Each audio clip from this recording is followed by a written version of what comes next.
Hi, everybody. I hope you are doing well. I don't know if you can hear me or not. Let me make sure I am. If you can hear me, put a hello in the chat. Hi, Antimony. How are you? Lainey Roots, welcome. I am so glad you are number one this morning, Lainey. Good for you. Okay. And thank you for waiting. I appreciate it. Hey, Antimony. I love the green hearts. They're beautiful. Hi, Chari Burt. Welcome. And Bebop. How are you? Hello. I haven't been following the case about the school shooter because it bothers me. Bebop, between me and you, I could not keep streaming and commenting on the Nicholas Cruz trial because they were taking each of the 17 that were killed and the 17 that were injured. They were taking each one, as they rightly should. That's not my problem. They were taking each one and covering it as an individual crime, as it was.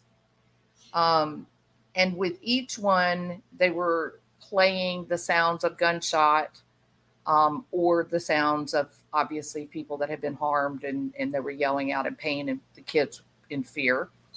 And here's where my disagreement is. My disagreement is that they wouldn't take the camera off the family members, the parents. They wouldn't take it off the parents. Then there were students that were in the gallery watching the trial. There were family members, not only of those that were killed, but also family members of the kids that were testifying, who were having to relive their trauma, and the parents are there just horror. It was so traumatizing. And I said, this is the wrong way to do this. They were absolutely wrong to show the reactions of the parents. In my opinion, those people are entitled to their privacy, going through this very, very difficult process. And I couldn't, in good conscience, I couldn't do it. They were showing the parents, and what they should have been showing was Nicholas Cruz and his complete lack of response. He has no remorse. There is no awareness. He's been caught smiling and laughing and talking to his attorney as these cries of help and fear are being played. So I thought after the first or second day, it took me by surprise. I didn't realize they would go there so quickly. They practically opened with the recording of the actual shootings. And so I thought, okay, well, they're done. But then it was just every day. It was just a replay with different witnesses on the stand. And every day it's these poor parents. And I just said, no, I can't. I just can't do it. I'm watching it because I've talked to you about why it is a case that is of interest to me, but it's not what I want for my channel. And it's certainly not what I think was right for the families of the victims. It's re-victimizing them. It's exploiting their loss and their pain, and it's a nightmare. And so I'm disappointed in the cameraman. It's just wrong. It just shouldn't have happened that way. Should have been on Nicholas Cruz the entire time, illustrating to the world he doesn't care what he did. He's perfectly okay with what he did. And so that really kind of throws out the argument of, it's inhuman to, put him to death. I mean, he's a scary guy. The complete lack of emotional connection to the acts that he committed is really frightening to see what a human being is capable of. It's really scary. All right, Chari Burt, welcome. Let's see, where was I? Hannah Hawk Hudson. There is sound. And French Apple Tart, welcome. And Critters, good morning. Were we just here, Critters? Hey, Callie Connect, good to see you. Cruz had his fingers in his ears, so he didn't have to hear it all. Anyone else notice? Yeah, he I believe that the day that he had his fingers in his ears was when he was heard yelling. He was sort of mocking and talking, kind of trash talking. After he had gone through one round of shooting and he was trash talking, and he actually turned around and went back and shot the kids that he had already shot, he shot them again. And his defense attorney said that they shouldn't be allowed to show that to the jury because it was too what is the word called? Incendiary, not incendiary. Some legal word for it. It creates too much emotion, right? And I'm like, no, he did it. They're not trying to like play up the emotion. He literally shot them, killed them in some cases, and then just shot him again. He's scary, scary guy. So that is why I abandoned that trial and showing it on my channel. How do you do it when it's nonstop covering? It was actually just this. It was just this trauma pornography, right? That's all it was. It was just show the families and all of this complex loss and emotion, and completely don't think about the whole purpose and point while you're there. Don't think about you're there because of the little kid at the table, that they're trying to make look like he's 5 when he's really a normal sized adult man. They did. It was a terrible disservice. And I did in fact send a strongly worded Twitter. Okay. Nobody read it. That made me feel better. Okay. All right, everybody. So he has no respect. Oh, he has no respect for life. He is like a shark, like a snake. If he's hungry, he wants food. If he's thirsty, he wants water. And that's about as far as his thoughts go. So we're doing something different today. It's going to be different, and people are probably going to be really bored. But I like it. So that's why we're going to do it. Okay.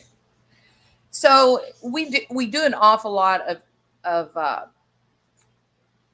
thoughts about why people commit crimes, or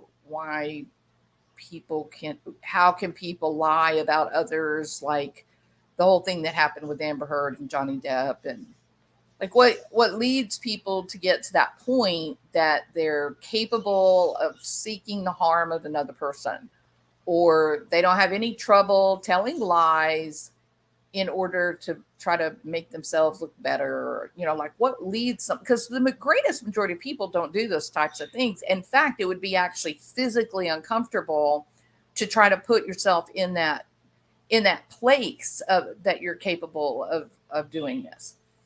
So I thought, why not just talk about, the way that I interpret some of this stuff. Now, if you stop and ask people on the sidewalk, name 3 famous psychologists, the first word out of their mouth is Freud, sincerely across the board. And unless you get someone who's really, they do a lot of reading, or they're a college educated person that's been required. They may say Carl Rogers. In the world today, with the strong focus on Eastern religion and spirituality, you can also get Jung. A lot of people know and talk about Jung. But overwhelmingly, still, it remains that, even in a country where there's a great number of college educated people, Freud remains the guy that everybody knows. And it's incorrect in the way that it reflects on psychology, or what psychologists do, or how psychologists or therapists will conceptualize a problem, however you, of all the different things that people will do with psychology, it sort of makes things weird because let's face it, Freud got weird. He started out with dream interpretation, and absolutely, his book on the interpretation of dreams was just a masterpiece at the time of trying to make sense of something that was senseless. And that was actually one of the things that brought Alfred Adler into that fold of psychoanalysis. Now, psychoanalysis was not a thing at that time, but it was the dream interpretation that Freud initially hit upon that ended up attracting the attention of Alfred Adler. He was a Viennese. He was in Austria, in Vienna, and so he read Freud's book on dreams and the meaning of dreams, and so he wrote a paper about it in support of Freud's ideas. And so that Freud, being the very first true life narcissist, in my opinion, he said, "Oh, there's a man that I've got to befriend because he obviously recognizes my greatness." And so he reached out to Alfred Adler and said, "Hey, we should be besties, you and I. You obviously recognize my brilliance, and so yeah, I want you to, come into the fold and be a part of my worship society of everything that makes Sigmund Freud, Sigmund Freud." Okay, so that was kind of like their early beginnings. And then another person that was a big part in this group of kind of maybe the core of the psychoanalysts, but early psychology in general, and that was Jung.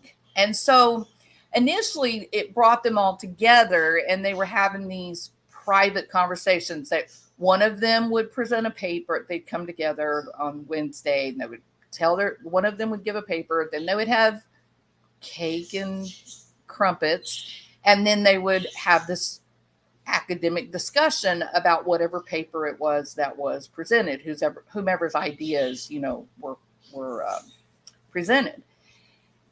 And so in the core, then you had Alfred Adler, Sigmund Freud, and Jung, and they were together for like 11, 12 years. They finally broke up, this bromance. They finally broke up, and they broke up over Freud's obsession with taking the individual and dividing the individual into pieces. The id, the ego, and the superego. And Alfred Adler was really the first one in the group to take issue with this. And he was very respectful of Freud to the end, although, they did have a bit of a tiff and they had a big, falling out. And while Adler took the high road and never spoke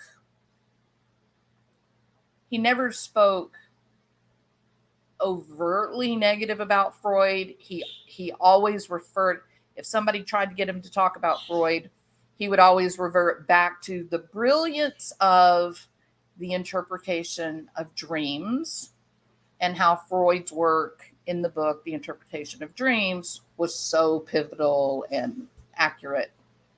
And so, but he avoided the whole conversation related to ego and the sex drive and the drive. He avoided that. In fact, one of the big things that caused them to have their big falling out was that Adler refused to embrace this idea of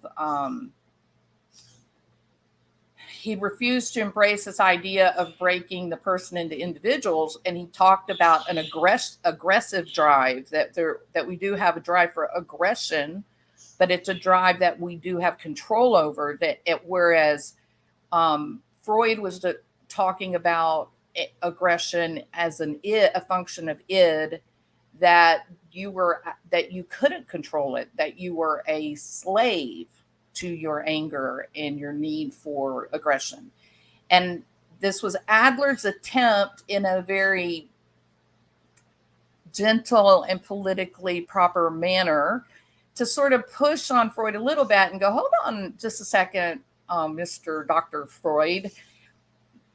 We do have control over our anger. We yes, we all have an urge. We can act out in violence, but we also retain free will. And before someone acts out in anger or rage or violence, there is a moment of decision, right? And so Freud was quite incensed, as he obviously would be, because it would be coming from his id, correct? So Freud was really mad, and he said basically, well, how dare you not recognize how brilliant I am? How dare you try to tell me I'm wrong?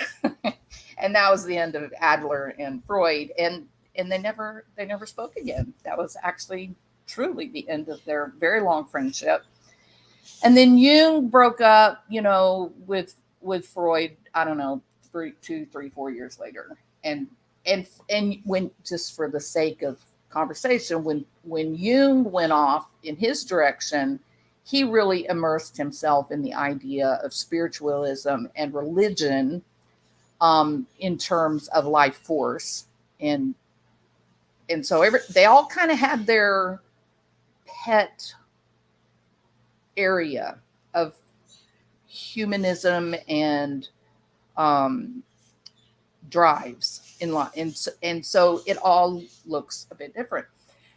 Now, one of the things that was very interesting to me when I was first learning about all this was that if you came to know, if you really got into each of these individual, giants in the world of human psychology, you could recognize that each of their individual theories was actually quite parallel to their early life. So it's not a weird idea, right? That the things that happen to us in early life can actually exert force on the way we think, the way we experience things in life. And so it's not that any of these guys were right. Any theories that are put out, it's not that someone is saying everybody else has had ideas, you're all wrong, and my idea is the right one. That's quite arrogant and narcissistic. But it is simply that as you run across different psychologists or different psychiatrists or different general theories of psychology, therapy, counseling, that each one is just attempting to explain what is common for all of us. They're attempting to explain it from a different point of view. We know we have a lot of different personalities out there. We're not cookie cutter people. We all are unique, and we're all different in very specific ways. We also share some things. Some of us are more extroverted than others. Some of us are more neurotic than others. Some of us are very high in agreeableness or low in agreeableness. Some of us are quite conscientious, while the rest of us could care less. So it's short-sighted and limiting to think that you can only understand people according to one theory. If you hook your wagon to one theory of psychology to explain human beings, or to look for guidance on change, or how to be happier, or how to improve your life, then you're going to fail, because each of these people, these great thinkers, each of them had their own unique experiences growing up. And so their interpretation of drive theory looks different. Doesn't mean that they're all wrong. It could be that they're each describing something very accurate, depending on what happened to people in their early years. For Alfred Adler, he was, like I said, he was from Austria, Vienna. And there were 7 children in his family. He was the second, so he was a bit older than the rest of the kids. He was Jewish, and his dad was a grain merchant, and so there rather middle class. His younger brother died in bed next to him when Alfred was only 3 years old. Throughout his childhood, he had a terrible rivalry with his older brother, kind of the number one and the number two fighting for, position. And so a lot of the rivalry that Adler experienced was because, the mom preferred the brother over Alfred, or at least that was his interpretation. It doesn't mean that it's true, but that was certainly what you believe is actually what exerts force over you. And he did have a very good relationship with his dad, but, as a sickly kid who experienced he had rickets. He experienced early trauma, age of 3. He wasn't able to start walking till he was, 4 or 5. He ended up with pneumonia. I mean, he's a sick kid. He had a very difficult time, and he talked in some of his papers, he talked about living life with this overall kind of general awareness of impending death that really didn't come until he was quite an old man. So, the worst that he ever experienced never happened because every experience that he had kind of went through this filter of weakness and inferiority and fear. And so obviously all the things that he experienced, he decided to become a physician. So he was a doctor. And in addition to physiology and medicine, he studied human beings and human beings' place in culture, the individual's place in their environment. And you guys have heard me a lot talk about it's impossible to understand someone's intelligence without knowing the environment in which they're operating. The very definition of intelligence is actually, being able to work effectively within the environment in which you live. So Adler's very cool to me, because he, even as a physician and a psychologist, he recognized sociology exerts terrific forces on the individual.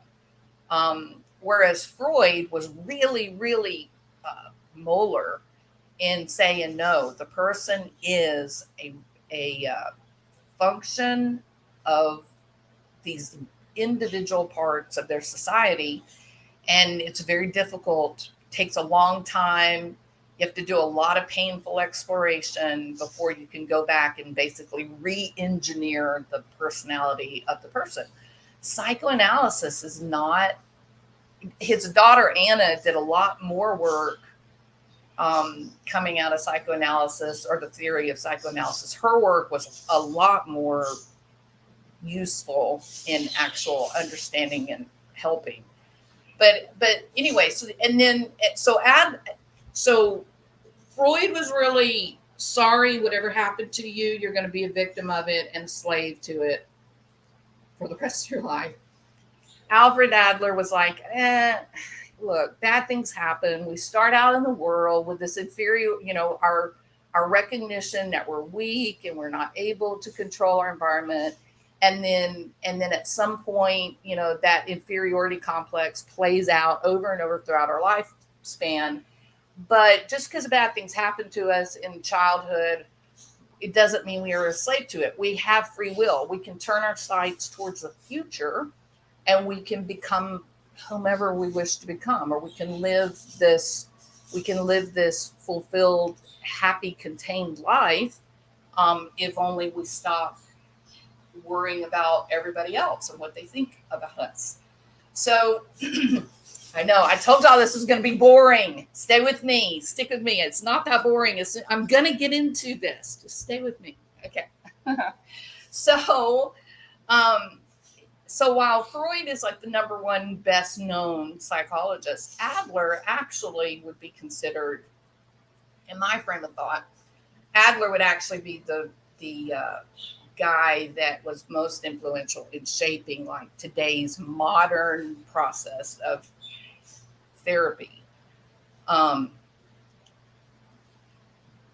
Yeah, I'm not going to go into all that because that's a lot. Okay, so I myself define myself as Adlerian in my approach, but I do use cognitive behavioral therapy and dialectical behavior therapy. I do use those models of therapy, right? Because they're very directive and they're organized and structured. I use those depending on what's going on. But overwhelmingly, my viewpoint and my conceptualization of myself and my world and the people in it is quite Adlerian. And sometimes Adler upsets people.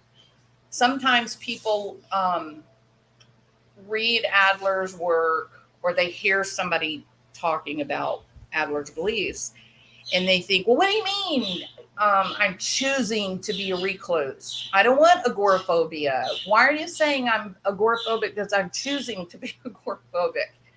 And that is a very simplistic kind of interpretation of Adler's work. And that's the problem with why Adler hasn't really been overtly discussed, I guess, because you gotta stay with him and hear him out, and you gotta go with him. So the book, there is a book, and this is the whole point of what I'm talking about today. There is a book that was written by Ikiro Kashimi, who is a therapist in Japan, who is an Adlerian therapist. There's not many of us, but he is one. And Fumitake Koga. And so they wrote this book, The Courage to Be Disliked. And one of the reasons why I said, I'm going to do something really scary and weird. And that is, I'm going to go on YouTube, a place with millions of videos. And I'm going to be a renegade. And I'm going to suggest and talk about a book. Okay. Now then, for those of you that don't read, there are other ways. There is a book on audiobook, so you can hear someone else read the book to you. You can put it on your Kindle and carry it with you and read it on the bus. And there is a YouTube channel that has read the book out loud. But the cool thing about the book is that, and again, it is one of those situations that if you can read the book, then you can develop a really good feeling for who Alfred Adler was in terms of this theory that he puts forward for why we are the way we are, why problems develop, and how do we change. And when you walk away from reading Alfred Adler, you get this sense of acceptance that is very powerful in terms of recognizing how much potential, we really have. It's also an amazing way to understand violence and aggression, which is why on a true crime channel, I'm talking about this. So in the book, Have the Courage to Be Disliked, they present a conversation it's a Socratic conversation between a Adlerian therapist or Adler and then a philosopher, right? So that would essentially be the parallel to the effects of society or the effects of living in a society. So the book is this Socratic challenging conversation between Adler or an Adlerian type of therapist and a philosopher. In the book, or according to Adler, the idea is that if you think that your past will determine your present, which is exactly what Freud said, he went to his grave saying that if you believe that your past will determine your present, then you end up with determinism. But or as Freud said, your future's already been decided. If you were unlucky enough to run across a trauma, a tragedy, if you were born sick like Adler, then the destiny and your life path is determined by misery or anger, and there's nothing you can do about it. That's Freud's point. That's the fatal determinism. It is what it is, and can't do anything about it, which is silly. That's silly. All of us have had challenges, and we've changed them. We know absolutely people have the capacity to improve or change or just do something different. But Adler would say, we don't think about past causes in the theory of Adlerian therapy. You don't really think about the past causes, but rather you want to focus on the present goals. Like, what is your goal? That your past will not determine your present, but rather that it's the meaning that you are giving to your past. And that's kind of the part that makes everybody mad. Okay. Well, what do you mean? You think I'm not upset because I had this, terrible experience in war? No, that's not what he means at all. He's just saying that bad things do happen. It is the nature of life. And if we were all slaves to the events of our past, we would never be able to embrace or grow into something better or useful or even find peace. And we know that's not true because there's plenty of people that demonstrate high resilience. And although they grew up in foster care, were exposed to multiple types of abuse, and they turn around then and have this brilliant career where they become this wonderful, loving human, proponent of humanistic type of living.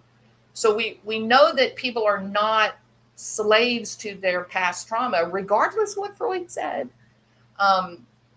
Yes, bad things happen and it exerts a great deal of force, but it is not the trauma that is going to determine how you go forward following the trauma, but it is the meaning that you give to what happened that will determine how you move forward, which is one of the reasons why when there is a school shooting or some type of dramatic trauma, it's imperative that people that were there, they witnessed it in some way or form or lived it, it's imperative that they get into like a conversation to reframe the experiences so that the meaning they give to their role in that trauma won't be one that will express itself like in guilt or incompetence. You don't want them taking on, well, if I had acted differently, this would not have happened. Or I failed and therefore that happened. You want things to be, whatever the trauma was, you want it to be very fact-based without emotional judgment. And therefore, if the meaning of the trauma experienced is accurate and factual, now the person has the freedom to continue to grow into their best version of who they think they are. So we know that a lot of people that go to prison commit these violent crimes and whatnot. Many of those people did grow up in very difficult circumstances. They grew up in difficult circumstances, and so many have this fatalistic inferiority complex, or even more important, this view somehow that the world is an unfair place and that they got the short end of the stick. I watched a video the other day on, I think it was the Hodge twins. They showed a little boy. I mean, he looked like 4 years old, maybe, and the cops were standing there. And this little 4-year-old was cursing them I'm talking about to the tops of the rafters and back, big curse words, and punching the cops and taunting the cops to like shoot him and. And so then you stop and you think, wow, how did this child develop this type of antagonism toward the police?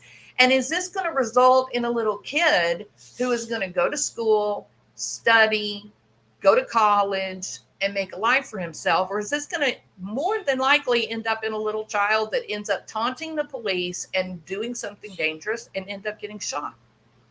Well, we know what's going to probably end up happening. It's terrible. How did the little kid get there?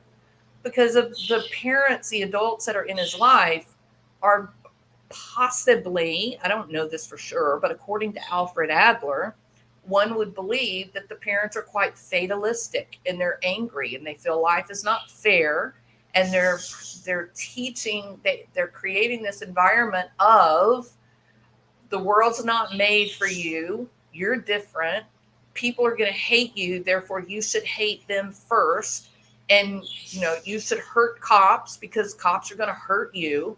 And so for this little boy, it has a possibility of becoming quite, predictive and fatalistic, which is very sad.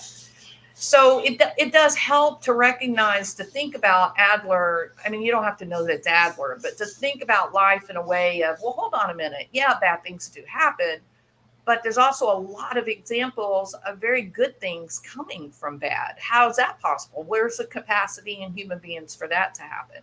And I just wonder if we could kind of change this narrative and change this conversation to understanding what leads a person to act out in violence. Maybe we can stop recreating these home environments or these educational and, institutional environments where this idea of determinism is predictive. Maybe we could change it and make it more individual. In fact, Alfred Adler's psychology is individual psychology. The individual matters. And it's not, you don't just consider the person, but you consider the person in his natural environment in terms of what are the real goals? Like, what's underlying that's driving him? How has this person inadvertently, unconsciously learned to control his environment? If he grew up very sick and he learned that when he was healthy and well, his mom didn't pay any attention to him, but when he was very, very sick, then his mom was doting on him and checking on him and playing games with him and bringing his favorite food, then does this child unconsciously learn to be sick? Does that become the goal? To get your love needs met, you must be ill.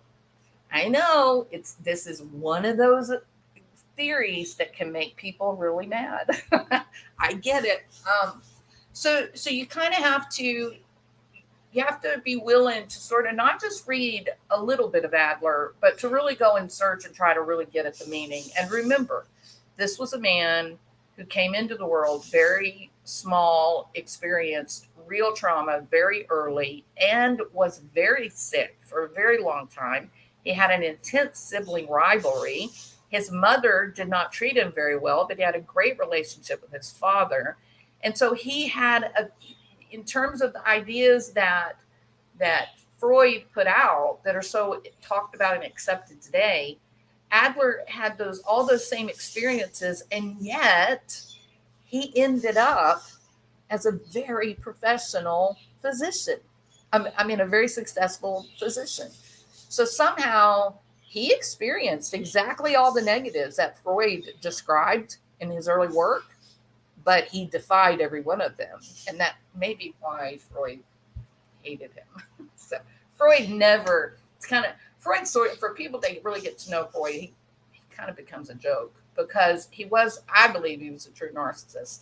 But in the same way that Adler never spoke ill of Freud, if he was asked a question about their disagreement, he would just revert back to, his work on interpretation of dreams was wonderful. He always managed to make a positive statement.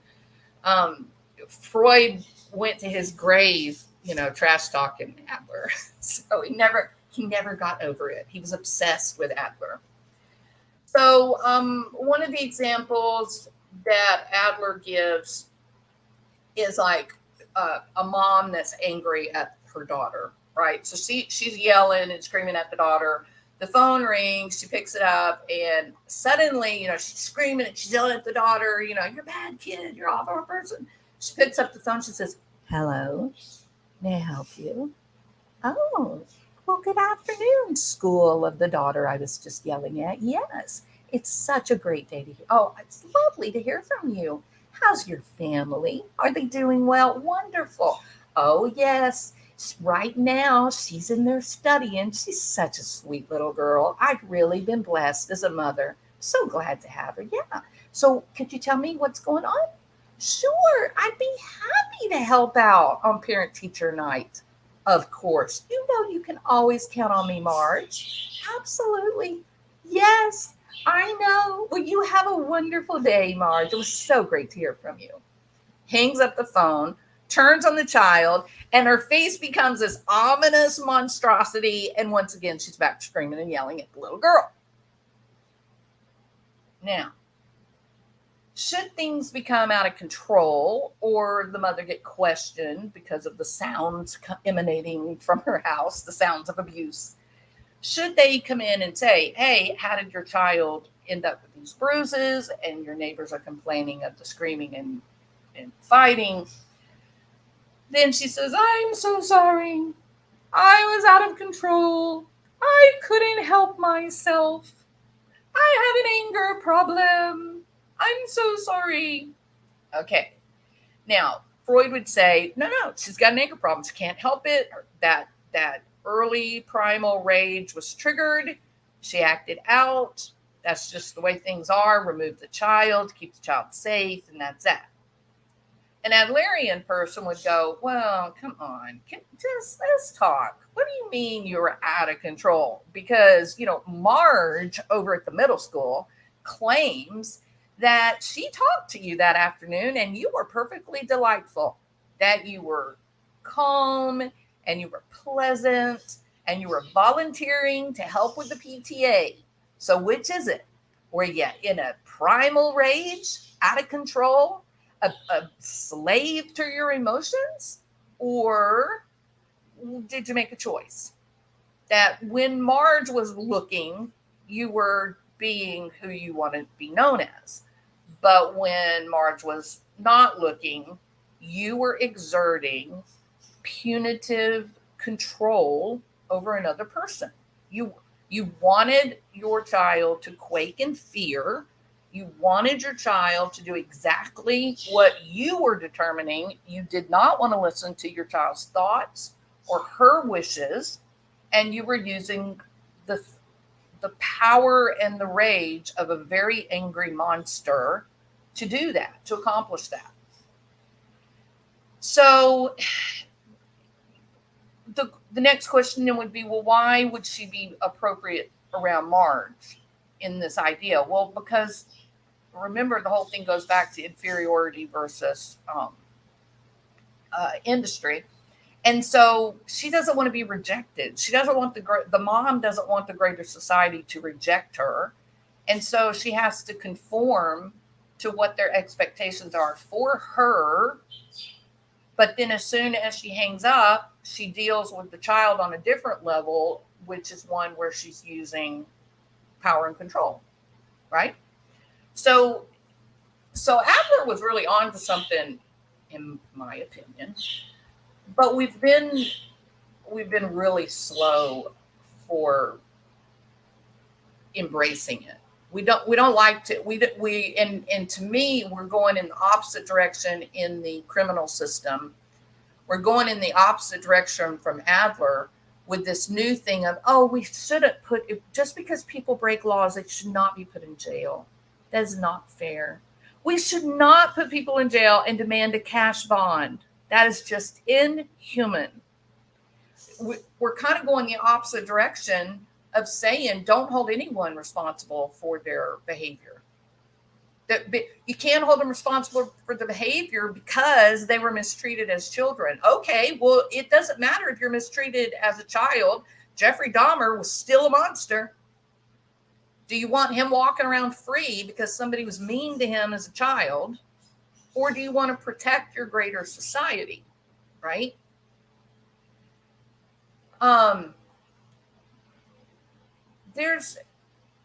so we have to be, it's okay to hold people accountable for their choices, not in a punitive, judgmental, angry, aggressive way, but just as a matter of fact. This is the fact of what happened, and that's no judgment or good or bad on it. It's just what it is.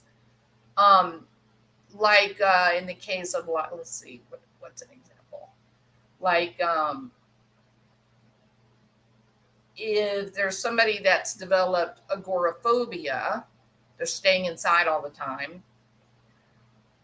People's explanation would be, well, this guy, David, he doesn't go outside because he's afraid to go outside. He was traumatized when he was young, and so he's keeping himself safe by being inside, right? That's kind of the psychobabble, I guess, self-help view of it.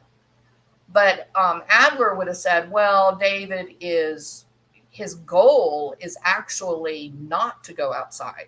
Like, ultimately, he doesn't want to go outside. Because if he goes outside, then things are normal. He's doing what is expected or what's normal for everyone else to do. And then you have to ask yourself, well, what would be wrong with being normal? Like, what would be wrong with being outside and being normal? Well, maybe that person feels invisible when they're normal. Maybe it is their state of anxiety or the level of fear that drives them, or just the specialness, the special designation of agoraphobia itself can be actualizing, that it gives someone identity. If you don't have a clear view of who you are, you haven't developed really a personal identity, then it can be scary not to know who you are, where you fit in. And if you live in a big city or whatever, and you're walking down the sidewalk with hundreds of other people, and you see them, and there's lots of laughter, and there's lots of talking, and there's lots of animated rushing, and then you're stopping to think, well, who am I? Like, what things make me laugh? Where do I fit in? I have no place to rush to. Then it can be a bit, if you have developed this habit of comparing yourself to other people, then you're going to constantly fall short. You're never going to measure up. When your piercing view should not be on what others are doing. Your piercing view should be on yourself, and defining and exploring, what do I like? What are my preferences? What are the things that bring me peace? Or what are the things that make me happy? Or what are the things that frustrate me? What are the kinds of things that aggravate me? So we, in Adlerian therapy, there's a great deal of thought and conceptualization and focus on goals. So for that little kid that was attacking the police officer and taunting the police officer, kicking him and punching him, that was a little 4-year-old who had a goal. It was the goal of whatever his environment had, placed in his psyche, which was, you don't measure up, you are a victim. There is an apex predator out there that is going to come for you one day, and that apex predator is wearing a police officer suit. And so when you see that apex predator, it's struck or be struck. And it already at 4 years old, that messaging of survival was there, and that fatalistic determination of, you are going to die in a deadly encounter with a police officer. It was already embedded in this 4-year-old. It's horrifying. It's a terrible clip. I thought about showing it, and I was just thought, no. It's a bad clip. It wasn't a good thing to watch. But in the understanding of criminality and choices for criminal behavior, why people do what they do, a lot of people don't do it because they were born monsters. There was a message. They learned something somewhere along the way that led them to that point of, I'm going to do this and it's going to be okay. I think about Elliot Rodgers. Yeah, Elliot Rodger, king of the incels. Um, well, he came out of a very, very wealthy home, very rich. His father is a well known Hollywood mogul, um, highly artistic family, very few boundaries. There was, no structure other than ebbing and flowing like the ocean. So the focus, if you think about Hollywood and you think about the uber wealthy, shopping on Rodeo Drive instead of, going into Target or picking on the weekend, at garage sales and stuff. You think about, you walk onto Rodeo Drive and you simply point and everybody delivers what you wish, and it's all being paid for by daddy's money. That the way you look, the clothes that you wear, the car that you drive, though your haircut, your skincare, those are the things that should determine your value as a human being, right? That's what this kid grows. I'm talking about king of the incels. Okay. He grows up in a home with this messaging of, you're special, Elliot.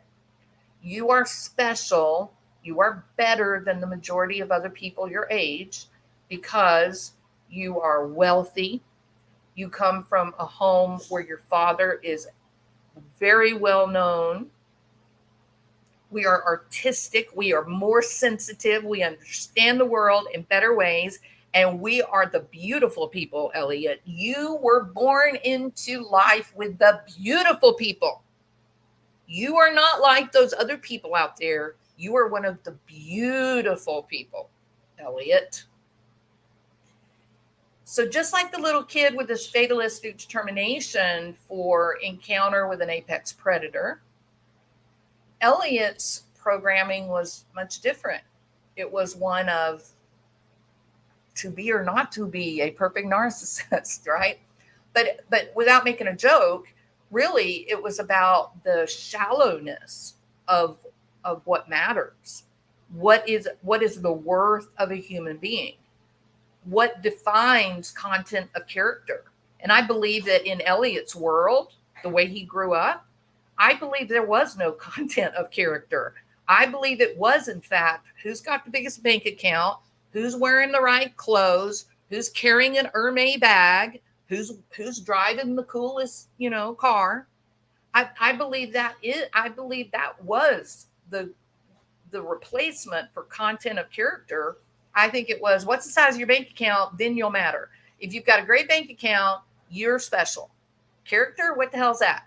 Anything goes when it comes to getting money in that bank account. We don't care.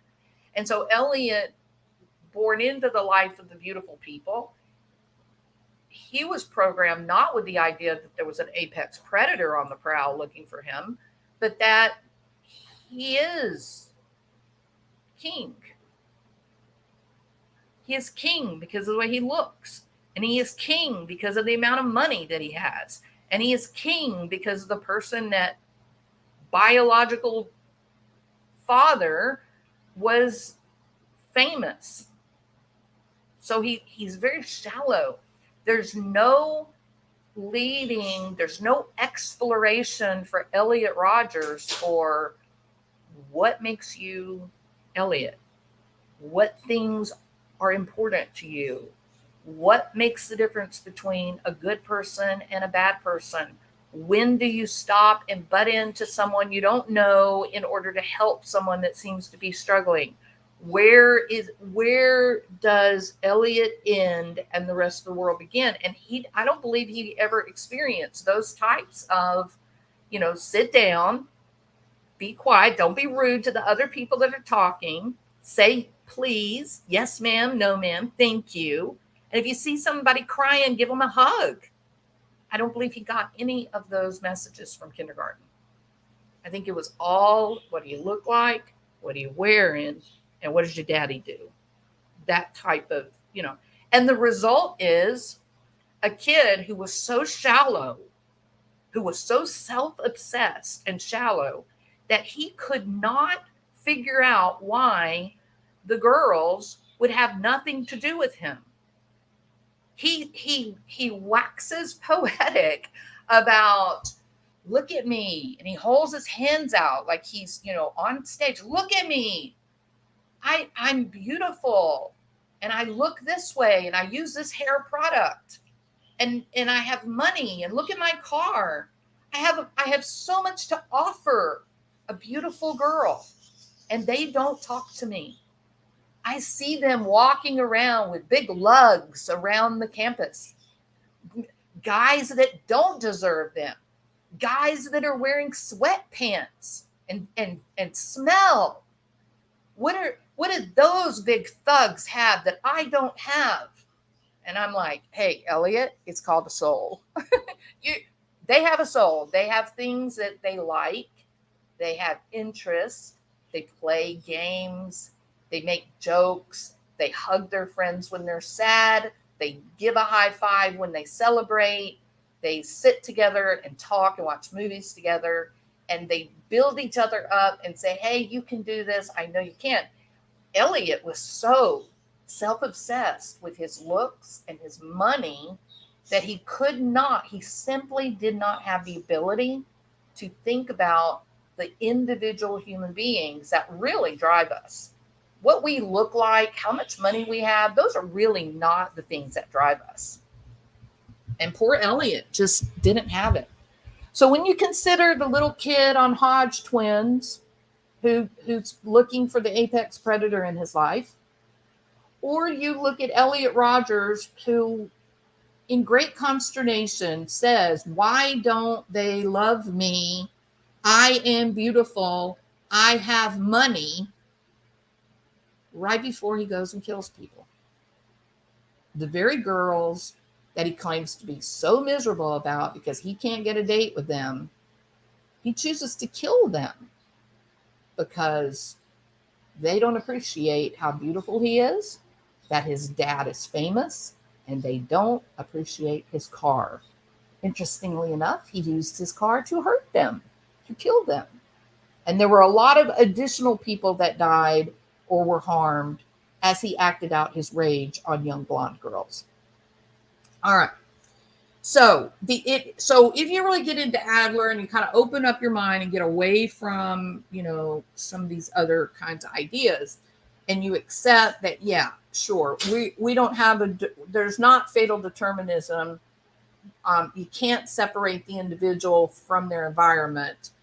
And even though something happens, we learn something in the past, we always still have an opportunity to explore and understand and look toward the future.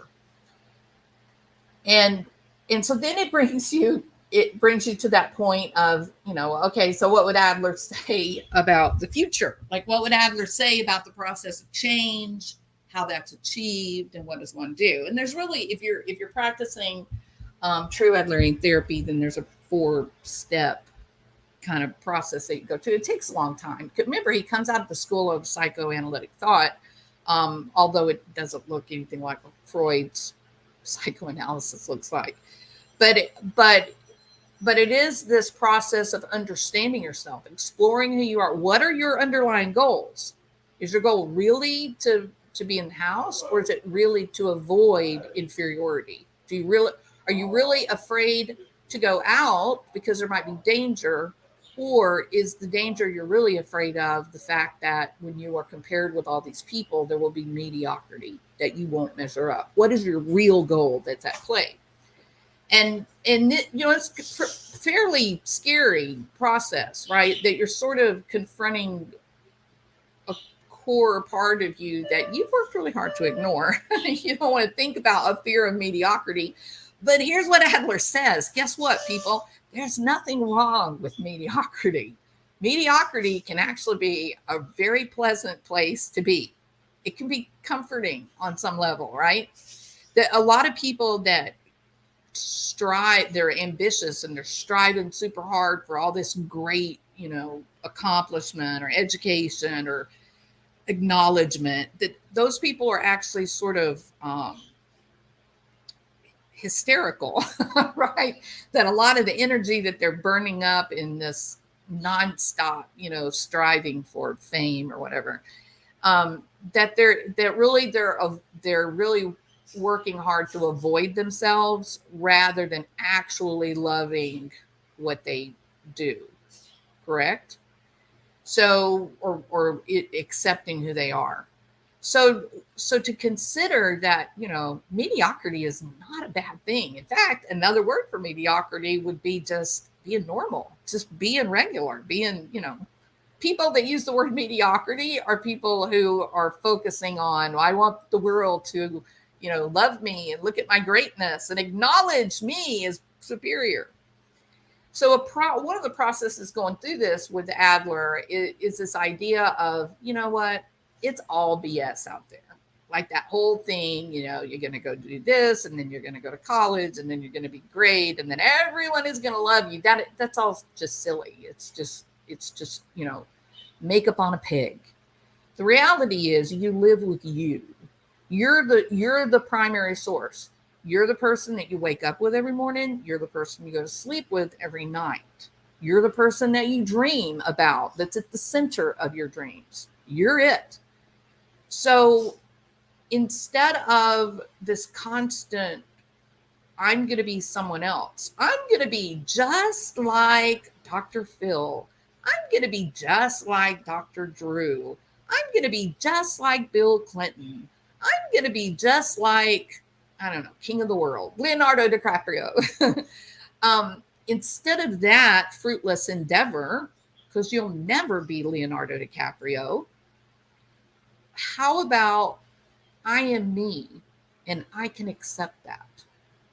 I am me. I am who I am, with all of my great things that have happened to me, all the fun experiences that I've had, and all the things that were not so fun. I accept all of that. And I accept that as a part of the human condition. And no matter who tries to pretend that all these bad things and stuff in life never happened to them, that they have had a charmed life, that's not true. There's not a single human being on this planet that didn't come into the world with an inferiority complex and a sense of weakness and a knowledge that they needed help. There's not a single one of those people that that's how we start our life out. That's where we are, and that's where we grow from. If we are exposed to experience that say, hey, you know what? Yeah, you are weak right now. You do need some help. There's no shame in that. And one day you're going to walk on your own 2 feet without help. But until then, let me help you. There is no shame in that. It's a part of the human experience, and it should be just accepted as what it is. There's no shame in it. Once we stop comparing ourselves to other people and trying to become other people, I want to be just like blah, blah, blah. Once we stop that process and we turn and look at ourselves realistically and with a sense of peace and acceptance, then we're free to just experience whatever life has. Just experience it as it is, and figure out, what do we learn from this? What can I take from this? What can I accept from this? And then what else do I want to experience? Let me move forward. So we know all of the Johnny Depp trial coverage that we watched with Amber Heard, and a lot of people for the first time really learned, that Johnny Depp is actually an intellectual. I guess, they marketed, they packaged him and marketed him as a sex symbol, kind of a boy toy, and then into a sex symbol. And he rebelled against that really hard. At some point, he really did a lot of crazy antics to try to get fired from 21 Jump Street. And he's on the, and since that time, he's just been this guy who, he just absorbs experience and knowledge. He just reads books. He expresses himself through any manner of art. And there is no real comparison to others. He doesn't care if Hollywood accepts him.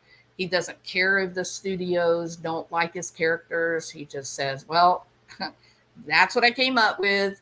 That's Captain Jack. If you don't like Captain Jack via Johnny Depp, then I'll leave and you can have Captain Jack by Tom Cruise or whoever. So that's probably why his characters have made him a star, because he's authentic to himself. He's authentic in who he believes that character to be and what their motivations are. And so I thought that it was funny in this particular clip. A lot of people laugh at it. They don't really understand where it's coming from, but it's actually a moment where Depp really allows you to see his level of knowledge and what he has exposed himself to. And it comes out in a cute little, just little quip, just a little comment response to Ellen. So I'm going to play it now.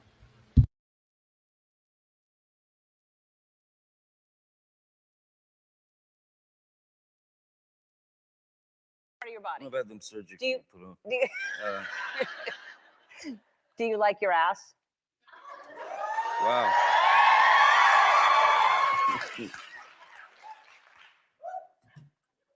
Like it? Mm-hmm.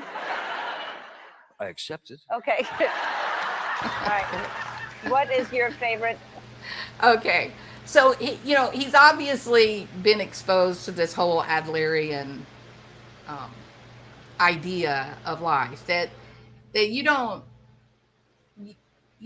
not everything requires a judgment of good or bad. Sometimes the very healthiest course that you can take is acceptance. You just accept it for what it is. And it doesn't have to be bad or good or useful. It can just be that. And that is I'm telling you, that can create a great deal of relief for people that are carrying heavy burdens. And it is my opinion that those people that are in jail, prison, committing crimes that haven't yet been arrested or caught, if you are burdened by frustration and unmet needs, or you were raised to believe that there's an apex predator out in the world somewhere waiting for you, then sometimes being focused on those problems can actually be the ultimate demise. And if you can get to a place that you're willing to relinquish those ideas, that you're willing to relinquish the judgment, then you take out that power. But it also means if you remove the judgment, if you remove that power, it means that you've got to be accountable to your choices. You have to be accountable to your emotions. If you get angry, it's your choice what you choose to do. That anger is simply a chemical reaction in your brain, nothing more and nothing less. What you choose to do with it, the meaning that you give it, your interpretation of that anger, or the meaning for what prompted the anger, that is where things go bad. That it's that meaning, it's the choice that you make based on the meaning of that event that creates the problem for you. All right, I'm done. Blessed, I'm done. Okay. Yeah. Hey, Diane. I know. Don't let them burn up. It's hot as hell for sure. I always thought Depp had a bit of Marlon Brando. Some of Brando's early interviews are fascinating. Actually, Marlon Brando and Johnny Depp were very, very good friends. Really good friends. Brando sort of took him under his wing, when he was younger. Hey, Yvette, welcome. Yeah, I was gone for 2 nights. I bet my tomatoes are toast. They may have burned, Scottie Nona. It's pretty hot out there. Okay, so this was definitely a different view of crime and the explanation for criminal behavior, how people sometimes get themselves into these uncomfortable situations. And I got something else here to play. Where is it?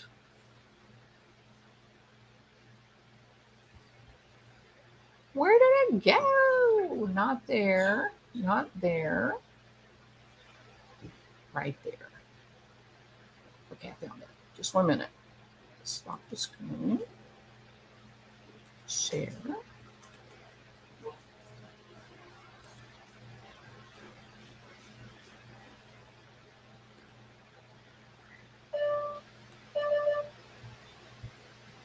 Okay, we're going to take a listen to Ikiro Kashimi and Fumitake Koga. Remember what I said earlier. Ikiro Kashimi is a therapist who is an Adlerian therapist in Japan. And Ikiro and Fumitake wrote the book, The Courage to Be Disliked, which is a book that was written in the Socratic method. And it's a book of where these two are having this conversation. And the conversation embodies that of Adler and Alfred Adler and a philosopher in the discussion of Adler's theories and what they mean. So I'm going to play, let me make sure y'all can see that. Yes, you can. And here is an outtake from the book. So anger is a means to achieve a goal? Philosopher, that is what teleology says. Youth, ah, I see now. Under that gentle-looking mask you wear, you're terribly nihilistic. Whether we're talking about anger or my reclusive friend, all your insights are stuffed with feelings of distrust for human beings. Okay. One more thing too, for those of you that I know, like Rabbit has talked about Nietzsche. Adler is very, very often compared with Nietzsche in his philosophical views of things. So a lot of the Adlerian theory is quite similar to Nietzsche. How to live without being controlled by the past. Philosopher, how am I being nihilistic? Youth, think about it. Simply put, you deny human emotion. You say that emotions are nothing more than tools, that they are just the means for achieving goals.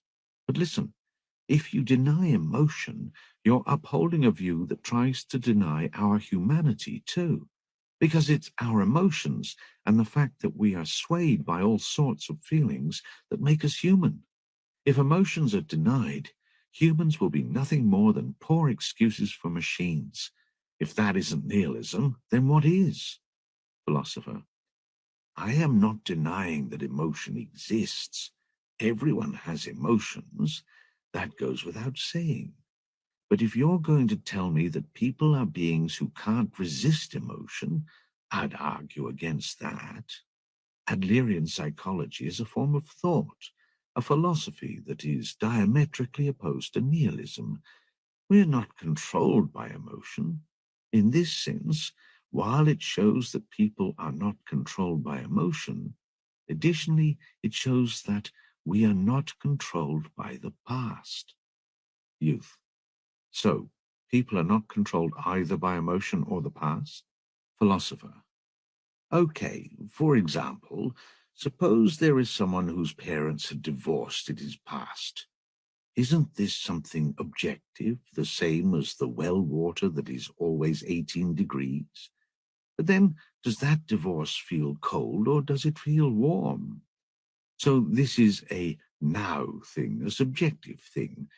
Regardless of what may have happened in the past, it is the meaning that is attributed to it that determines the way someone's present will be. The question isn't what happened, but how was it resolved? Exactly. We can't. So when he says it doesn't matter what happened, it's more about how it was resolved. That's that question of are you traumatized because of what happened, or are you traumatized because of the meaning of what happened? Let me see if I can go to a different part here. It is you and I. When there are two people, society emerges in their presence, and community emerges there too. To gain an understanding of the community feeling that Adler speaks of, it is advisable to use you and I as the starting point. Youth. And what do you do with that as the starting point? Philosopher. You make the switch from attachment to self, self-interest, to concern for others, social interest. Youth. Attachment to self, concern for others. What's all that about? Why am I only interested in myself? Philosopher. Well, let's consider this concretely. For purposes of clarity, in place of attachment to self, I will use the word self-centered. In your view, someone who is self-centered is what sort of person? Youth. I guess the first thing that comes to mind is the kind of person who's like a tyrant, someone who's domineering, has no qualms about being a nuisance to others, and only thinks about things that are to his own advantage. He thinks that the world revolves around him, and he behaves like a dictator who rules by absolute authority and force. He's the kind of person who creates an enormous amount of trouble for everyone around him. Okay. So that is the statement Adler is making on people that are tyrannical, that are focused on themselves, that are shallow or narcissistic, perhaps, although that's not a word that Adler would have known because it wasn't a word that was being used in that time.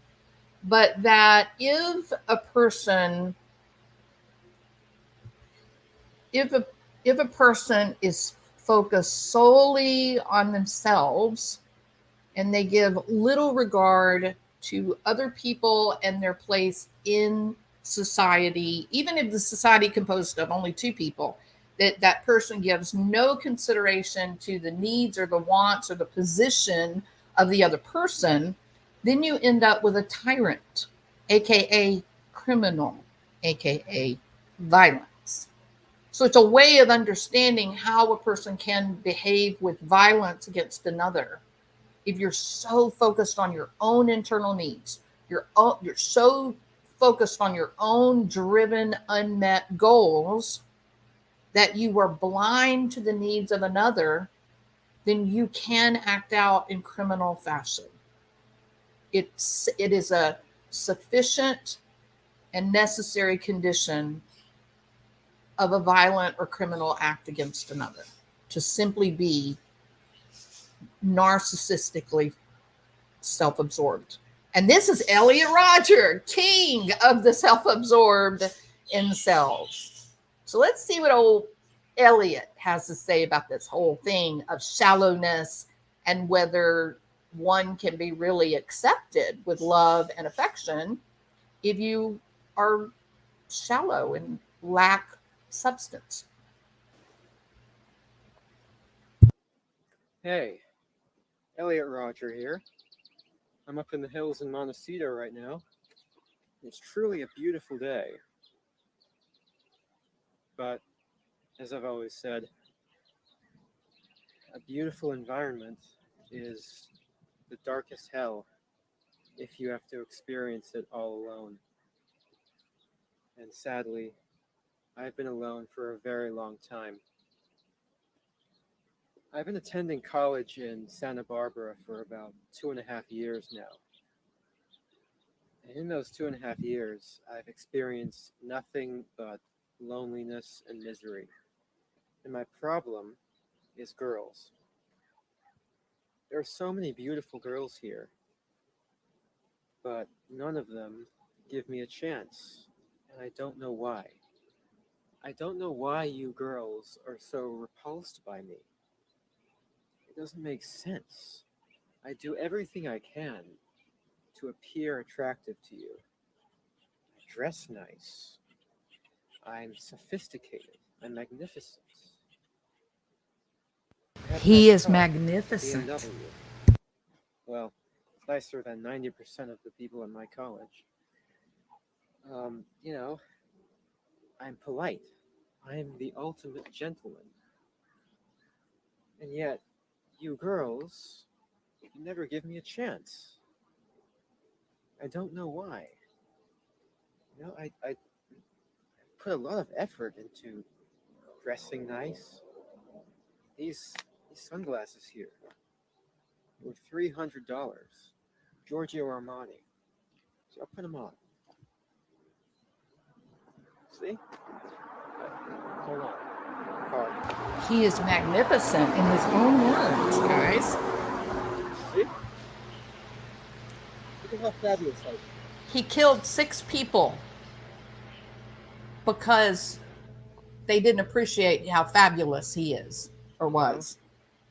I feel so invisible as I walk through my college because none of the girls there pay attention to me. I see so many beautiful blonde-haired, just so many beautiful blonde-haired girls walking around everywhere. In your revealing shorts, your cascading blonde hair, your pretty faces. And I want one for a girlfriend. I wanna take want her on a one. date and prove to her that I'm worthy.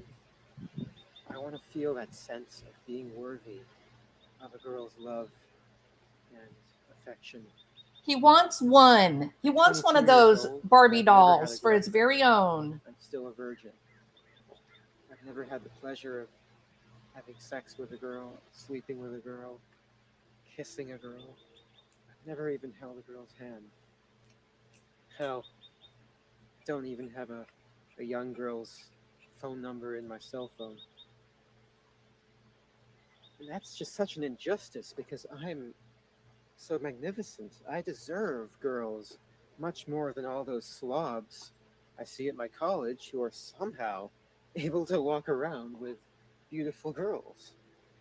I mean, even in the college town that I stay in during my semesters, as I walk around like the common areas of those towns or areas where all the college parties happen, I see these obnoxious guys walking with beautiful girls. And that pisses me off because I should be the one with the girls. I mean, look at me. So I'm shallow. gorgeous. So You shallow. girls don't see it. I don't understand why you're so repulsed by me. Why won't you give me a chance? It's ridiculous. Now, the question that I would have for Elliot would be, give you a chance for what? Like, what will the content of our conversation be, Elliot? Will we be talking about the first magnificent car that your daddy purchased for you? Will we be talking about how much money you spent on clothes last weekend? Will we be talking about how long it takes you to do your skincare regimen every night before bed? What is going to be the content of our conversation, Elliot, in all of your magnificence? As he goes through this manifesto, and there's multiple videos, I mean, it's not just this one, there's multiple in different locations and whatnot. He never veers from talking about his level of magnificence that is always reduced down to the way he looks, the expensive items that he possesses. There's never anything about his dreams and the ideas that excite him, things that the fun thing, the things he likes to do for fun. He has reduced his world to objects. He is a magnificent object. The guys that are walking around with girlfriends on campus, well, they're slobs because they're not magnificent. They don't have $300 sunglasses, but they have beautiful young girls with cascading blonde hair. If that is not a guy that is objectifying another person, I don't know what is. So what do you mean, Elliot? You're not going to want to go out with a beautiful girl with cascading brunette hair? Like what do you mean? And I honestly don't think he even knows. He says that he spends so much time alone. I think he spent his whole entire life alone. I think that his parents were very likely not really available.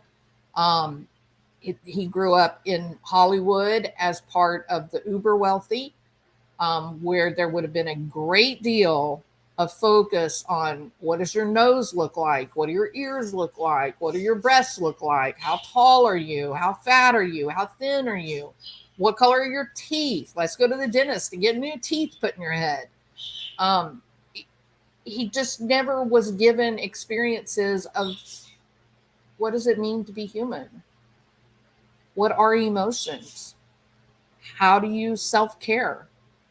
What activities do you do to give yourself pleasure when you've been disappointed or hurt by another human being? Because you will be hurt. It's a part of the human condition, but you can survive it. People can hurt your feelings and you can survive it just fine. But you got to know what you're supposed to do. You have a bad day, somebody yells at you, you make a mistake at work, you go home, take a hot bath, watch a funny movie, go out to eat with your family, play a game, do something. And if you don't know what to do, if you look around and you go, well, I can't do any of those things because I don't know what makes me feel better. I don't know. I've never thought about it. Well, then it's time to start exploring. It's time to go to an arcade game center and see what kind of video games you enjoy. It's time to go to Bed Bath & Beyond and see what sorts of scents you like. It's time to choose a different restaurant once a week for new food that you've never eaten before. You go on an exploration of who am I and what makes me tick. What you don't do, Elliot, is you don't hold the world responsible for what you did not experience as a kid. And you damn sure don't get in a car and target young girls with beautiful cascading hair and kill 6 people and injure I don't even know how many others. That's what you don't do. But in the environment he grew up in, all of the focus was on appearance and none of it was on the basic value of human life. And the little kid on the Hodge twins, that little kid was in an environment where he was being taught a different lesson. Again, the same lesson that there's no value in human life, but for him it was different. It was somebody's out there to get you because you don't measure up. So you better get them first. So these are two, hold on just a second.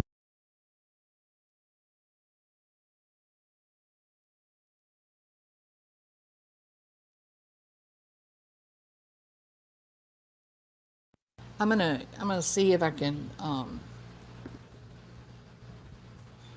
hard for y'all to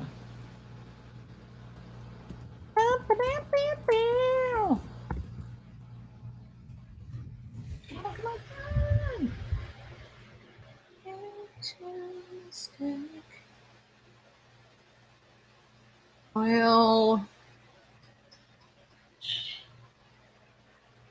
maybe I can find it this way.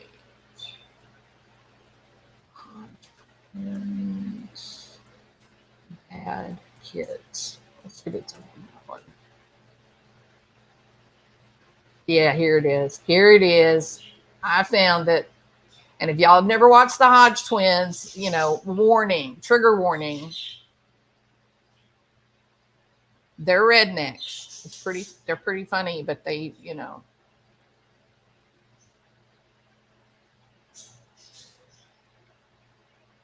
Right now, I'm trying to go to a section of the video that would be appropriate for y'all. Well, appropriate for anybody, not just y'all.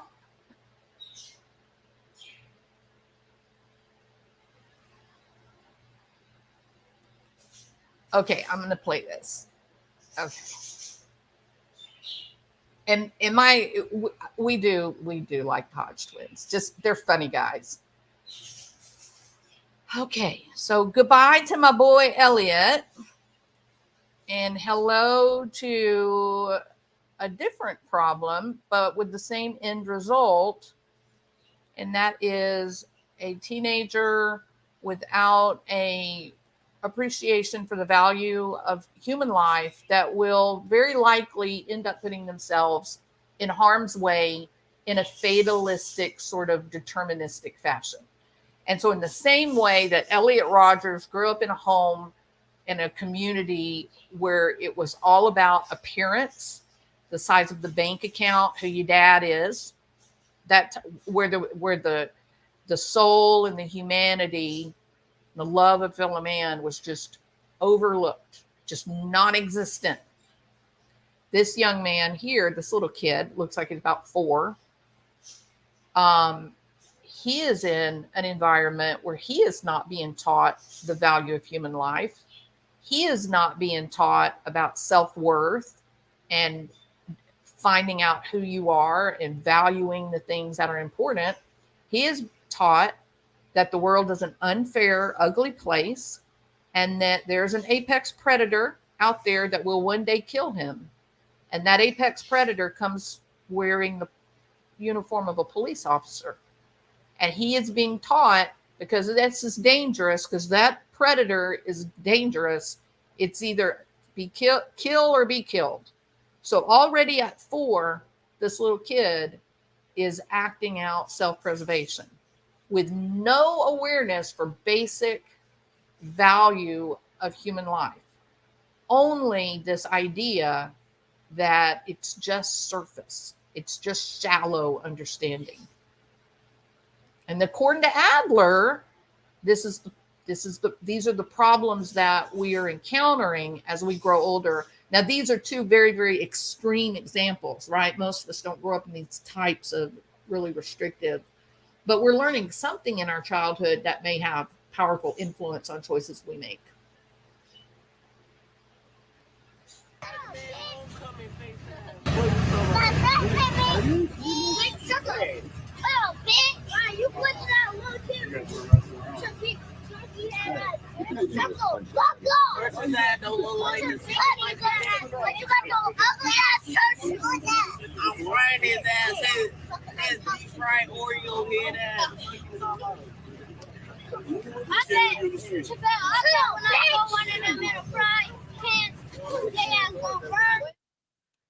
An older kid, man, he just had on.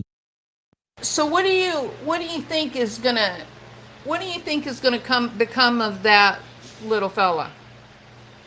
You think he's got a snowball's chance in hell, or do you think he's going to end up on the streets one day at the end of a cop's gun? It's determined. It's fatalistic, right? Like it's the ultimate indetermination. But this little child didn't come into the world like this. He came into the world fully receptive and open to whatever we wanted to teach him.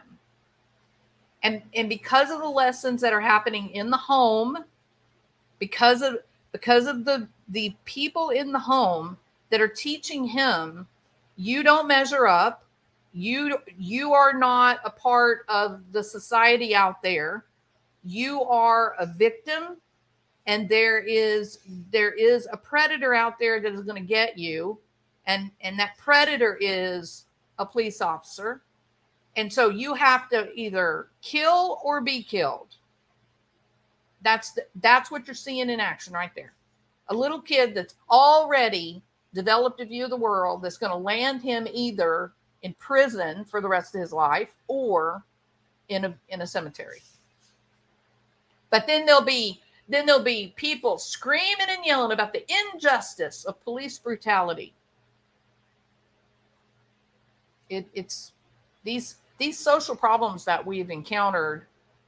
They're not simple cause-effect reaction. There's messaging that is being learned early on that results in criminal behavior later.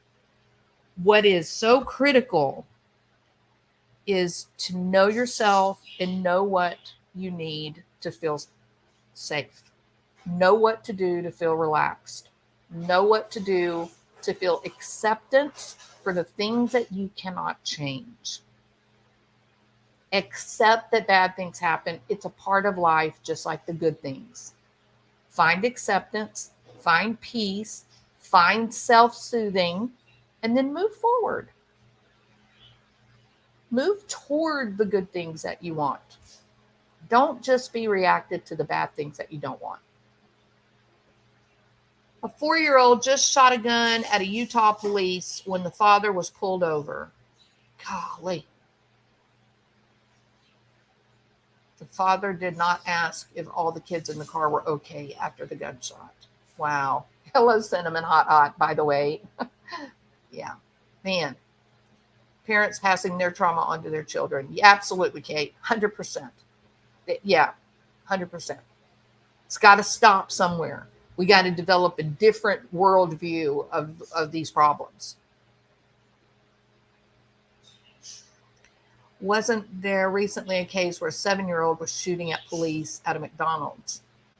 Yeah, there's been several. There was a guy, I believe the police were questioning him or arresting him, and the little kid rolled down the window and had a gun that he got out of his dad's car, right? Yes, we have a new name, allegedly innocent.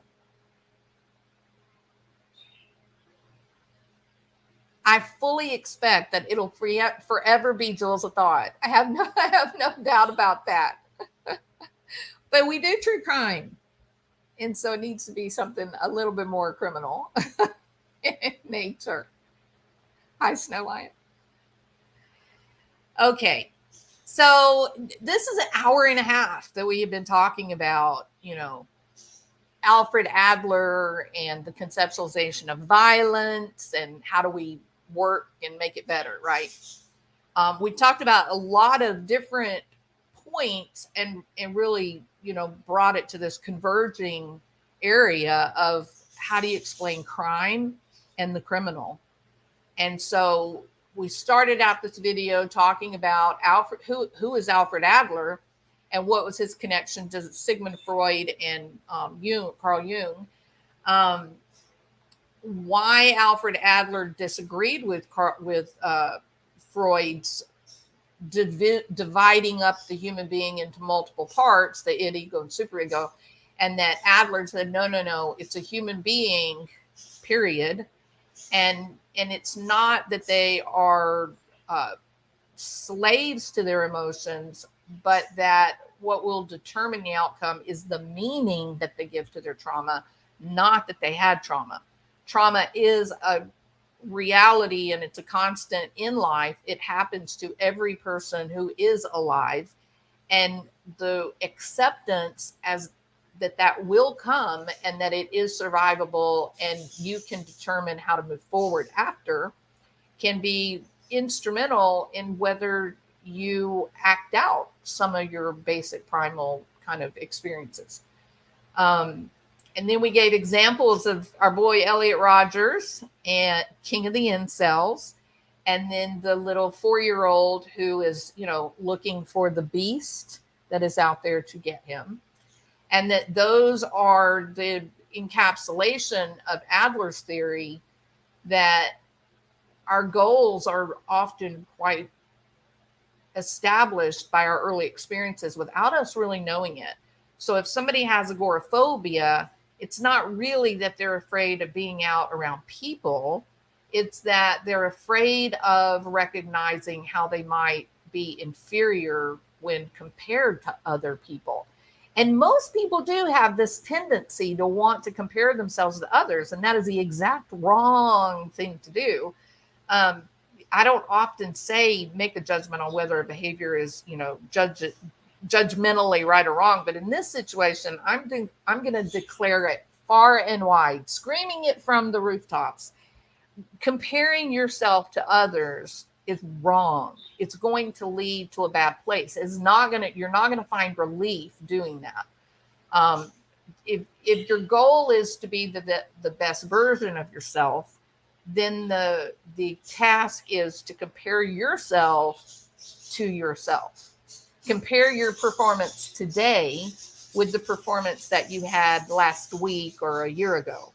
That is what will determine whether you continue to grow and become the best version of yourself, not how you compare to other people.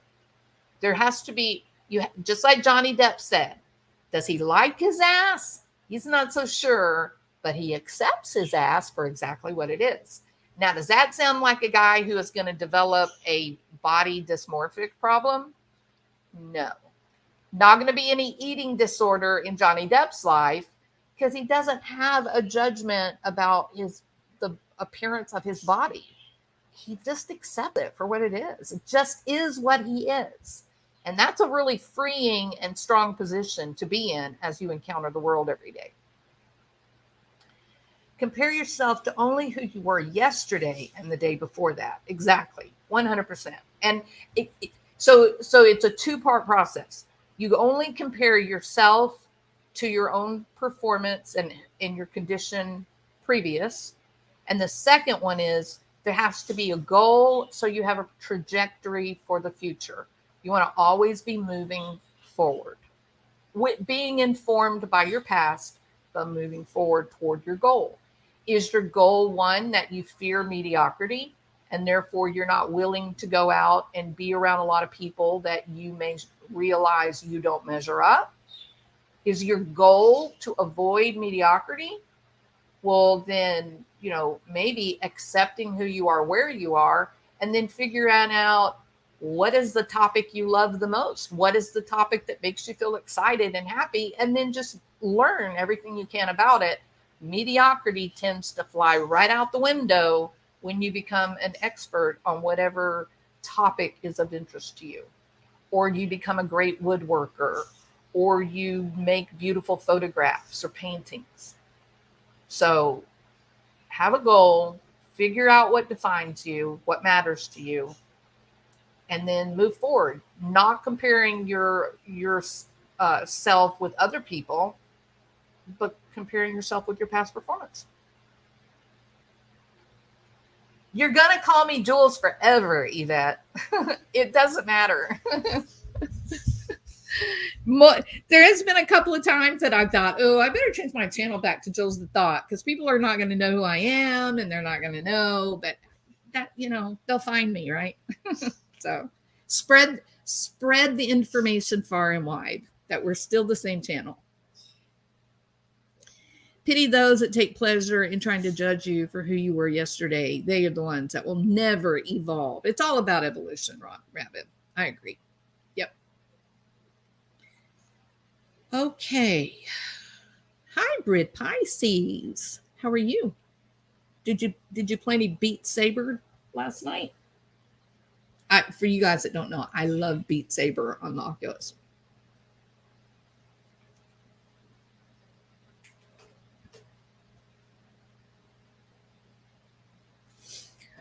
Okay. I don't really have anything else to talk about.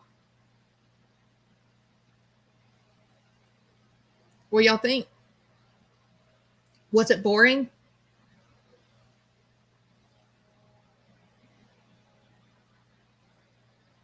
No one truly prickly and hard to love would ever actually think that much. So don't be hard on you.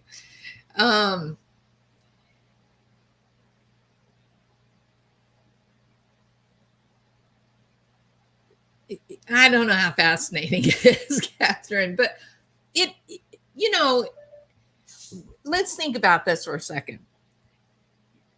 So people that like true crime, they're looking for explanation. If you go over and you listen to Tyler and No Thanks, you go and listen to those channels that are covering this Dylan Rounds case moment to moment. They are saturating this information related to Dylan Rounds' disappearance.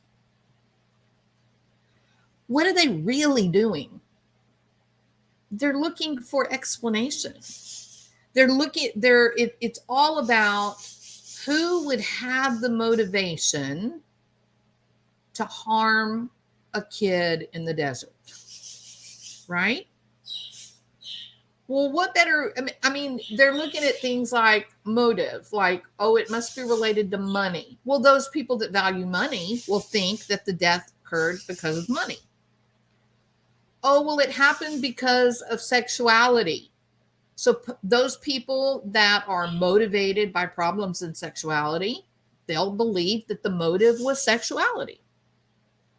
Those people that are industrious, they would think, oh, it's got to be related to water. How there's not very much water out there. Water is a valuable commodity. So of course you would kill for water. That those people that are industrious and they recognize commodities and value, inherent value, they're going to say, oh, a reason to kill would be a commodity that was in short supply. Correct? So they're all looking at it from whatever their worldview is.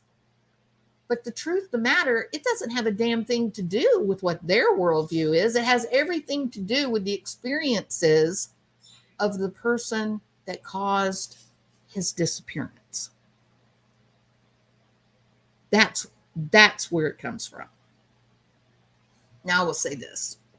I will again assert concerning Dylan Rounds.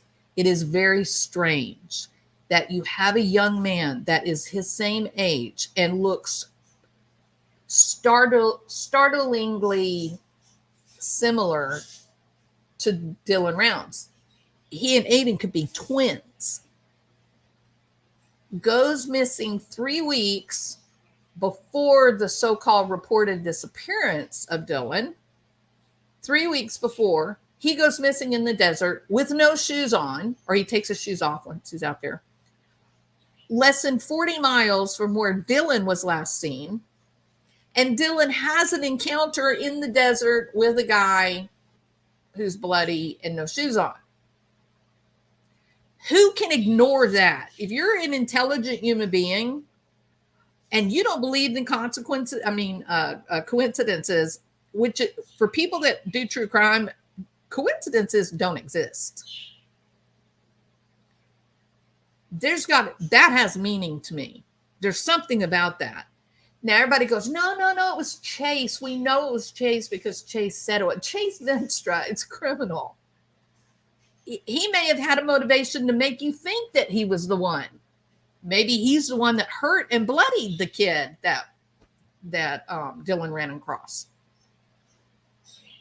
So what I'm saying is we consider commodities in motivations. We consider money in motivations. We consider sexuality in motivations. We can consider suicide in motivations. But can't we also consider what would drive someone to think it was okay to commit murder anyway? So the psychological aspect of what underlies some of these decisions and criminal acts is very powerful. I don't know how useful it is in any given case or not. Maybe it's more useful after the fact in just understanding. But if you foreclose on the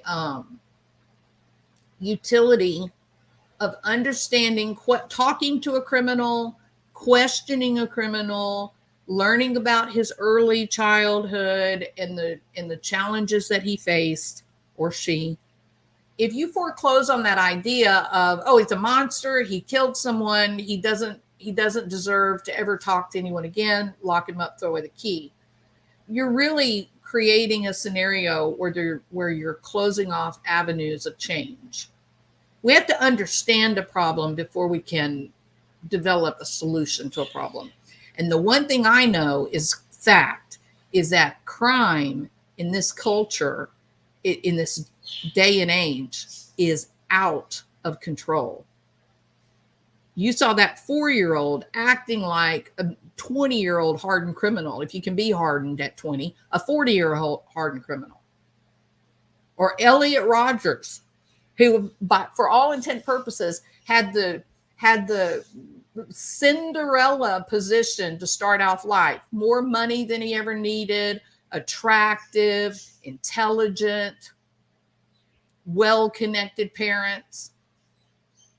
And he couldn't do anything with all of that because he was never taught just human value.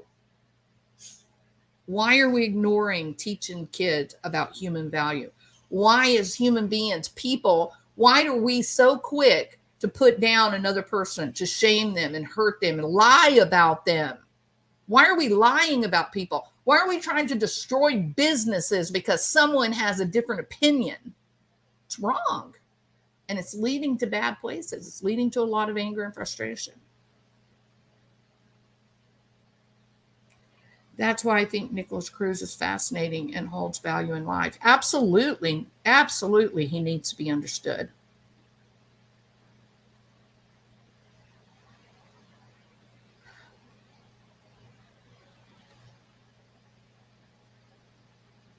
All right. So there we go. As boring as it might be, it's not exciting. Drama sells. We know that to be true on YouTube. I would have liked Jewels of Psychological Thought About Crimes. Oh, as a channel name?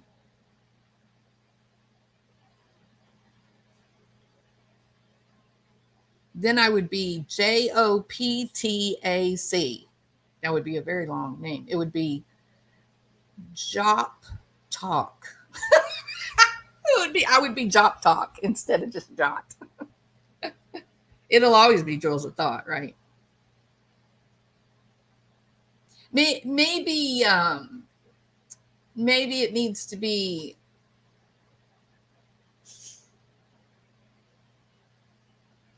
I don't know what it needs to be. I don't know what it needs to be.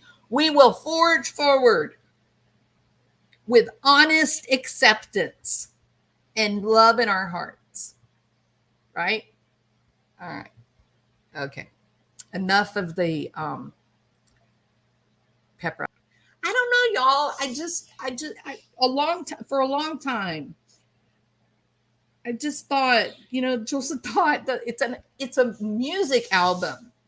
That it would just like no thanks. He put when it said name of your channel or what's your name or whatever. A lot of people when I open up one of these accounts, it says first